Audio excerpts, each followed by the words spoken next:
സുജാതൻ, കേരളത്തിൽ ഈ പ്രബുദ്ധ ജനതയാണ് എന്ന് പറയാറുണ്ട്. രാഷ്ട്രീയ സാക്ഷരതയിലൊക്കെ വളരെ മുമ്പിലാണ് എന്നും അവകാശപ്പെടാറുണ്ട്.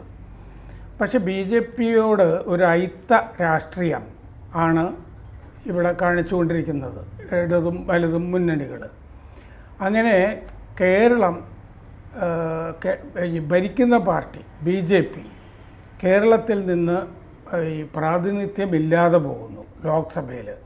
അത് കഴിഞ്ഞ് ഇവിടുന്ന് ഒരാളെ മന്ത്രിയാക്കണം എന്നുണ്ടെങ്കിൽ മന്ത്രിയാക്കി കഴിഞ്ഞാൽ രാജ്യസഭയിൽ നിർത്തി വേറെ ഏതെങ്കിലും സംസ്ഥാനത്ത് നിർത്തിയൊക്കെ ജയിപ്പിക്കേണ്ടി വരുന്നു. ഇങ്ങനെ ഈ ചാണകം ചവിട്ടാതെയുള്ള കേരളത്തിൻ്റെ പോക്ക് പ്രബുദ്ധതയാണ്. ഇത് വലിയൊരു മേന്മയായിട്ട് ഇടതു വലത് പ്രസ്ഥാനത്തിലുള്ള നേതാക്കൾ അവകാശപ്പെടാറുണ്ട്. ഇപ്പോഴും ഇന്നലെ എ കെ ആൻ്റണി ഒരു പത്രത്തിന് നൽകിയ അഭിമുഖത്തിൽ അദ്ദേഹം പറഞ്ഞത് ഇത്തവണയും ബി ജെ പിക്ക് കേരളത്തിൽ ഒരു സീറ്റ് കൊടുക്കില്ല, ഒരു സീറ്റിലും ബി ജെ പി ജയിക്കില്ല എന്നാണ്. അതൊരു വലിയ രാഷ്ട്രീയ നേട്ടമായിട്ടാണ് എ കെ ആൻ്റണിയെ പോലുള്ള ആൾ വരെ കാണുന്നത്. ഇടതുപക്ഷ നേതാക്കളും ഇതേ കാര്യങ്ങൾ പറയാറുണ്ട്. മുഖ്യമന്ത്രി പിണറായി വിജയൻ പറഞ്ഞത് ബി ജെ പിക്ക് കേരളത്തിൽ ഒരു സീറ്റും ഈ തവണയും കിട്ടില്ല എന്നാണ്. ഇത് ഇത്ര വലിയ ഒരു നേട്ടമാണ്.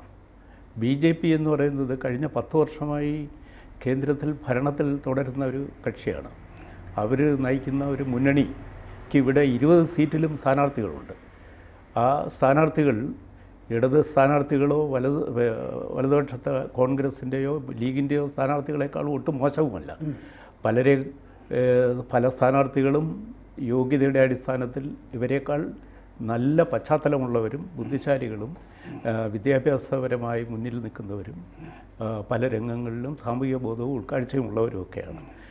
ഇ പി ജയരാജൻ എന്ന CPM നേതാവ് വരെ പറഞ്ഞു ബി ജെ പിയുടെ പല സ്ഥാനാർത്ഥികളും മേന്മയുള്ളവരാണെന്ന്. അങ്ങനെ ഒരു ബി ജെ പിയെ കണ്ണിന് കണ്ടുകൂടാത്ത ഒരു പ്രസ്ഥാനത്തിൻ്റെ നേതാവ് വരെ അവരുടെ സ്ഥാനാർത്ഥികളുടെ യോഗ്യതയെ അംഗീകരിക്കുന്ന ഒരു കാലാവസ്ഥയിൽ ഇനിയും നമുക്കറിയാം കേന്ദ്രത്തിൽ മിക്കവാറും മോഡിയുടെ നേതൃത്വത്തിലുള്ള ബി ജെ പി ഭരണം തുടരാനാണ് സാധ്യത. അങ്ങനെ വന്നാൽ കേരളത്തിൽ നിന്ന് ഒരു പ്രതിനിധിയെ പോലും അങ്ങോട്ട് അയക്കാൻ പറ്റുന്നില്ലെങ്കിൽ അത് കേരളീയർക്കൊരു മേന്മയായി തീരുമോ അതോ അവരുടെ ഈ നാടിൻ്റെ ഗതികേടായി മാറുമോ? അതാണ് ആലോചിക്കേണ്ടത്. ഇപ്പോൾ തിരുവനന്തപുരം മുതൽ കാസർഗോഡ് വരെ മത്സരിക്കുന്ന ബി ജെ പി മുന്നണി സ്ഥാനാർത്ഥികൾ, NDA സ്ഥാനാർത്ഥികൾ, അവർ ഓരോരുത്തരും ഓരോ മേഖലയിൽ അന്യൂനമായ സംഭാവനകൾ സമൂഹത്തിനും രാഷ്ട്രീയത്തിനും അർപ്പിച്ചവരാണ്, ഇനിയും ചെയ്യാൻ കഴിയുന്നവരാണ്. അതെ. അപ്പോൾ അവരിൽ ഏതാനും പേർ ഭരണപക്ഷത്തേക്ക് ഡൽഹിയിലെത്തുകയാണെങ്കിൽ ചിലരെങ്കിലും മന്ത്രിയാകും. അത് ഈ നാടിൻ്റെ ഭാവിക്ക് ഗുണകരവുമാണ്. നമ്മൾ അങ്ങനെ അന്ധമായ രാഷ്ട്രീയ വിശ്വാസത്തിൽ മുറുകെ പിടിച്ചിരിക്കുന്നത് നേരത്തെ തുടക്കത്തിൽ മിസ്റ്റർ രാമേന്ദ്രൻ പറഞ്ഞതുപോലെ പ്രബുദ്ധ കേരളത്തിന് ഭൂഷണമാണ്. അപ്പോൾ എൻ്റെ അഭിപ്രായത്തിൽ ഞാനൊരു ബി ജെ പിക്കാരനല്ല, എന്നാൽ രാഷ്ട്രീയം നോക്കരുത്, നാടിൻ്റെ രക്ഷയാണ് പ്രധാനം. ഇത് ഇന്നത്തെ യുവാക്കളുടെ മനസ്സിലിരിക്കുന്ന രാഷ്ട്രീയമാണ്. എൻ്റെ വീട്ടിൽ 2 ചെറുപ്പക്കാരുണ്ട്. അവർ ആദ്യമായി വോട്ട് ചെയ്യാൻ പോവുകയാണ്. ഇവരുടെ രാഷ്ട്രീയ ബോധം ഞാൻ പലപ്പോഴും പരിശോധിച്ച് നോക്കിയിട്ടുണ്ട്. വീട്ടിൽ വരുന്ന പത്രം ഇവർ പലപ്പോഴും നോക്കാറില്ല. വല്ലപ്പോഴും നോക്കിയാൽ അതിൻ്റെ ബാക്ക് പേജിൽ നിന്നാണ് വായിക്കുന്നത്.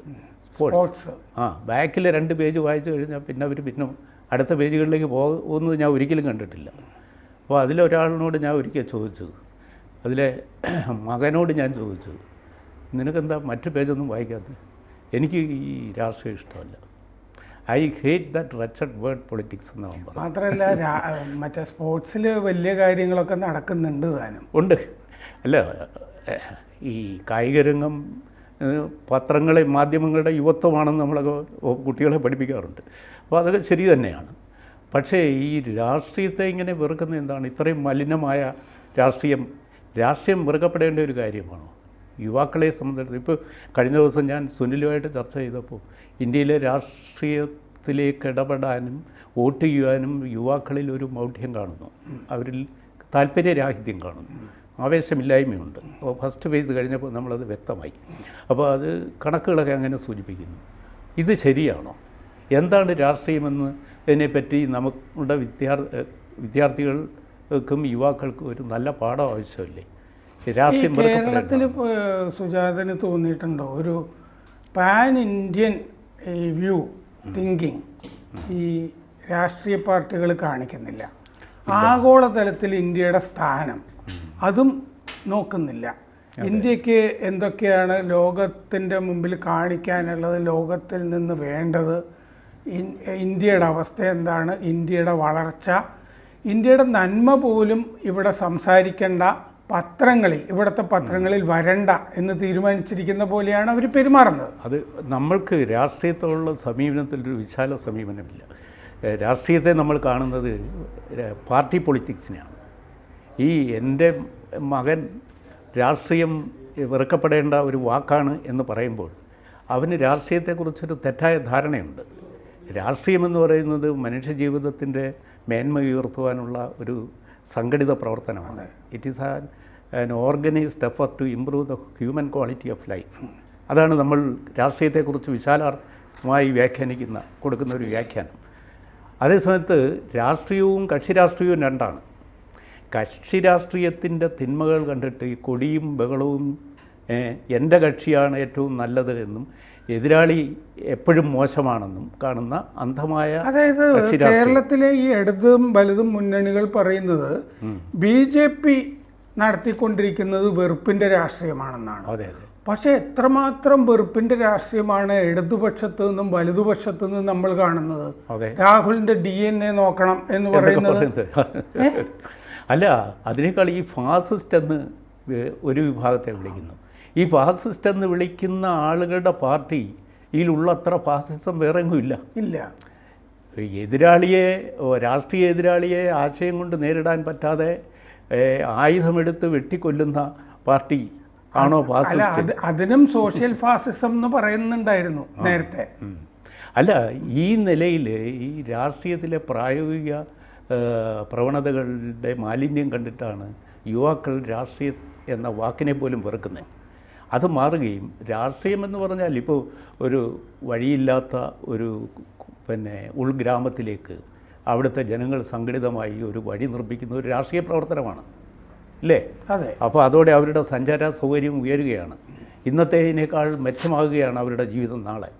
അപ്പോൾ ഈ ജീവിതം ഇന്നത്തേതിൽ നിന്നും മെച്ചമാക്കാനുള്ള ഓർഗനൈസ്ഡ് വർക്കാണ് പൊളിറ്റിക്സ്. അതിന് കൊടിയും അധികാരവുമായി ബന്ധപ്പെട്ട് വന്നപ്പോഴാണ് അത് മലിനമാകാൻ തുടങ്ങിയത്. പക്ഷേ അധികാരം കിട്ടിയാൽ മനുഷ്യ ജീവിതത്തിൻ്റെ മേന്മ പെട്ടെന്ന് മാറ്റാനായിട്ടുള്ള സൗകര്യം കിട്ടും. അതുകൊണ്ട് രാഷ്ട്രീയ പ്രവർത്തനം എപ്പോഴും അധികാരത്തിന് വേണ്ടിയുള്ള മത്സരമായി തീർന്നത്.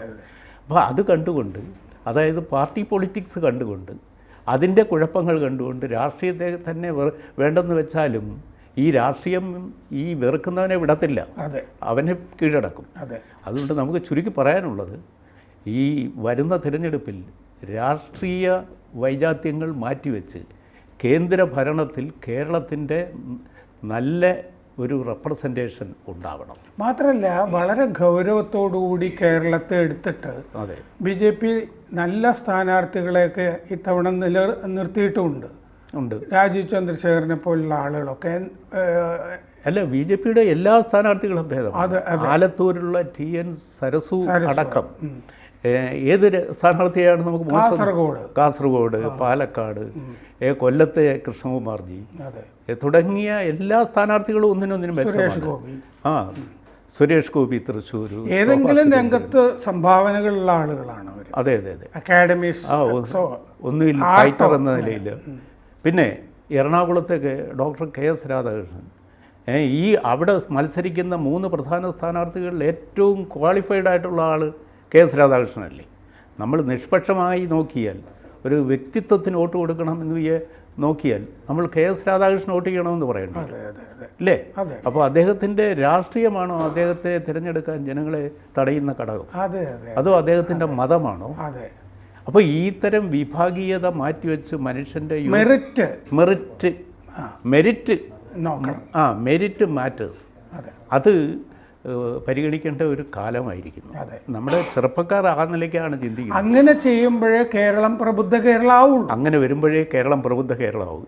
അതല്ലെങ്കിൽ വിവേകാനന്ദം പണ്ട് പറഞ്ഞ ഭ്രാന്താലമായിട്ട് തുടരും. അതെ അതെ, അതാണ് സംഭവിക്കുക. അപ്പോൾ ഈ ഒരു സ്ഥിതിയിൽ രാഷ്ട്രീയ സങ്കല്പങ്ങളിൽ ഒരു മനംമാറ്റം ഉണ്ടാകേണ്ട കാലമായി. അത് ഈ നാടിൻ്റെ ഭാവി ഓർത്ത്. അതെ.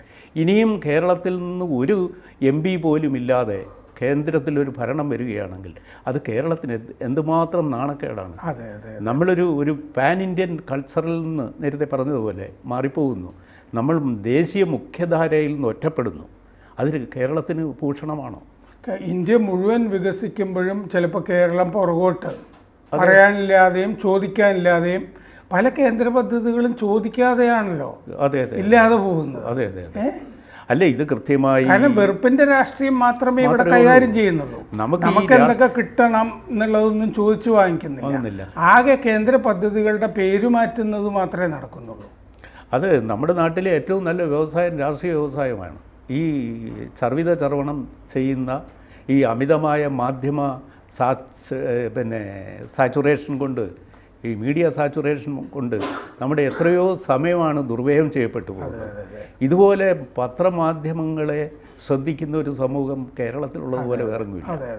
അതൊരു വൃഥാ വ്യായാമമല്ലേ? അതെ. ഈ ചാണകം എന്ന് പറഞ്ഞ് ഈ എതിരാളികൾ ഈ വിമർശിക്കുമ്പോൾ തന്നെ ഞാൻ ഒരിക്കൽ ചൂണ്ടിക്കാണിച്ചു ഒരു കുറിപ്പിൽ, അങ്ങനെ പറയേണ്ട കാര്യമില്ല. യേശുദേവൻ ജനിച്ചതും ഒരു തൊഴുത്തിലായിരുന്നു. ചാണകത്തിന് പുച്ഛിക്കേണ്ട കാര്യമില്ല. അല്ലേ, ചാണകത്തിന് വലിയ ഔഷധ ഗുണമുണ്ടെന്ന് പറഞ്ഞ് അമേരിക്ക ഇപ്പോൾ റിസർച്ച് ചെയ്യുന്നു. അതെ. അപ്പോൾ അത് നിൽക്കട്ടെ, നമ്മൾ ഈ കേരളത്തിൽ തിരുവനന്തപുരം, ആലപ്പുഴ, തൃശ്ശൂർ, പത്തനംതിട്ട തുടങ്ങിയ മണ്ഡലങ്ങളിൽ, എറണാകുളം തുടങ്ങിയ മണ്ഡലങ്ങളിൽ അതീവ യോഗ്യരായ BJP സ്ഥാനാർത്ഥികളുണ്ട്. പാലക്കാട് മുതൽ കാസർഗോഡ് വരെ ഇതിൽ ഒരു 4-5 പേരെങ്കിലും ഇപ്പോൾ MP-മാരായിട്ട് ഭരണപക്ഷത്തിരിക്കാനായിട്ട് ഡൽഹിയിലില്ലെങ്കിൽ അത് കേരളത്തിൻ്റെ ഭാവിയാണ്. അടുത്ത 5 വർഷം വിലപ്പെട്ടതാണ്. അത് നമ്മുടെ വോട്ടർമാർക്ക് ഗൗരവത്തോടുകൂടി നോക്കണം. അവർക്ക് ജാഗ്രതയും വേണം. അതെ. ഈ കേരളം പക്ഷേ മാറി ചിന്തിക്കും സമീപഭാവിയിൽ എന്ന് തോന്നുന്നില്ലേ? അതെ അതെ, തീർച്ചയായിട്ടും. കാരണം കഴിഞ്ഞ വർഷത്തെ കാലത്തെ പോലെ അല്ല ഇപ്പോൾ ജനങ്ങളുടെ പ്രായോഗിക ബുദ്ധിയും രാഷ്ട്രീയ വീക്ഷണവും സമൂലമായി മാറിക്കൊണ്ടിരിക്കുകയാണ്. പക്ഷേ BJPയെ സംബന്ധിച്ചിടത്തോളം അത് വളരെ സാവകാശമാണ് കേരളത്തിൽ എന്നതാണ് പ്രത്യേകത. ഇപ്പോൾ തമിഴ്നാട്, കേരളം ഒക്കെ ഭരിക്കുന്നവർ അവകാശപ്പെടുന്നത് ഞങ്ങളിവിടെ BJPയെ കാലുകുത്താൻ സമ്മതിച്ചില്ല എന്ന്. ഇതൊരു മേന്മയല്ല. അത് കുടുംബാധിപത്യം മറച്ചു വെക്കാനുള്ള ഒരു വേല മാത്രമാണ്, ഒരു മുഖംമൂടി മാത്രമാണ്. മുഖംമൂടിയാണ്. അതെ അതെ. അപ്പോൾ ഈ അവസ്ഥയ്ക്ക് മാറ്റമുണ്ടാക്കാൻ കേരളത്തിലെ പ്രബുദ്ധരെന്ന് അവകാശപ്പെടുന്ന വോട്ടർമാർക്ക് കിട്ടിയ ഏറ്റവും വലിയ അവസരമാണ്. ഈ പ്രബുദ്ധത അവർ ഇപ്പോൾ തെരഞ്ഞെടുപ്പിൽ ഉപയോഗിക്കുകയാണെങ്കിൽ ഈ നാടിന് നല്ലത്. അതെ. കൂടുതൽ വാർത്തകളും വിശേഷങ്ങളും നിങ്ങളിലേക്ക് എത്താൻ ABC മലയാളം സബ്സ്ക്രൈബ് ചെയ്യുക, ബെൽ ബട്ടണും അമർത്തുക.